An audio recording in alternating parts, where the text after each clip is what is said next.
欢迎来到热点新闻频道，请订阅并关注以获取最新资讯。网友深受触动，程毅多年前采访被二刷，曾经8月网爆的他却说：“最遗憾的事情都是没有，最遗憾的事情都是没有。”2026年，程毅多年前的一段采访被重刷，7字回答让全网破防。没人想到，当年那个扛着8个月网爆被扔矿泉水瓶的年轻人，面对镜头没卖惨没诉苦，只淡淡把所有的委屈咽进了肚子里。2020年琉璃收官云歌会上，程毅因为不愿配合炒 CP， 不想消费剧中角色感情，被恶意剪辑扣上黑脸、没风度、不尊重女生的帽子。一夜之间，他微博掉粉近10万，3个谈好的代言全部黄了，直接损失超过800万。接下来整整8个月，网暴无休无止，网上全是骂他的帖子，线下有人专门蹲守堵他，当面说刻薄话，甚至朝他抛掷物品，代拍堵在停车场冲他脸上砸矿泉水瓶，骂声穿透手机镜头。那段时间出门开工，他总会下意识抬手挡住脸，在机场连普通通道都不敢走，低头捂脸快步穿过廊桥。但程毅没有解释，没有道歉，没有发小作文，他选择把自己缩回横店，关进片场。那一年他拍了300多天戏，每天2点一线认真工作。在他看来，自己没有做错，没必要刻意辩解，只要自己不倒下，所有风波早晚都会平息。琉璃之后，程毅凭沉香如屑一人分饰3角巩固了顶流地位。但真正让他口碑翻身的是2023年的《莲花楼》，他演的李莲花，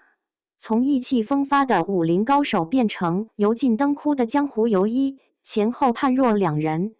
豆瓣评分高达 8.5， 超过60万人打分。导演郭虎透露，拍悬崖打戏时威亚突然断裂，程毅整个人滚下去撞到石头，起来第一句话是刚才镜头能用吗？拍沉香如屑时高空坠落导致右腿骨裂，拍莲花楼眼角被兵器划伤留了疤痕，但他从不拿伤痛炒作。2025年，程毅的新剧《富山海》开播前遭遇群嘲，有人截他剧里的丑图说脸垮了，连他的指甲颜色都能上热搜，台词被批吐字黏糊像水牛音。但程毅一声不吭拍了3个月的戏，直到工作室发出律师函，简单写着针对恶意剪辑、P 图等侵权行为已启动全网取证。随后富山海数据出炉，双平台预约量突破960万，创下武侠剧新纪录。更让人想不到的是，就在富山海口碑争议最烈时，央视在短短12小时内连续2次点名力挺他，人民日报也对他进行了专访。新华社邀请他担任特约讲述人，央视频把他的一句台词剪出来挂上热搜，送给全国高考生当座右铭。3大官媒集体站台，在当下娱乐圈极少见。记者问他为什么总接武侠剧，他说：“正因为没人做，才更要去做。”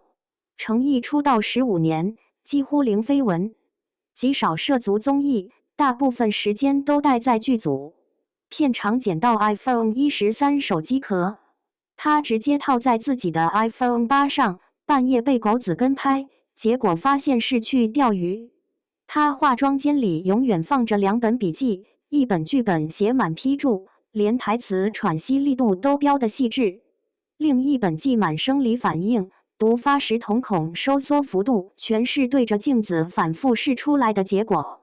在替身泛滥的行业里，他90%以上打戏亲力亲为，为让招式有江湖气，每天收工后加练2小时剑术。从2011年出道时演只有几场戏的侍卫，到2020年琉璃才真正被大众记住，再到如今手握长安24季、两京15日英雄志等多部待播剧，每一部都是靠一个个角色一场场打戏硬砸出来的。那个曾经被导演当面说你这辈子别做演员了的穷小子，那个被全网围剿8个月的 CP 工具人，如今活成了内娱最踏实的顶流。他把所有筹码压在自己手上，用作品让所有人自己闭嘴。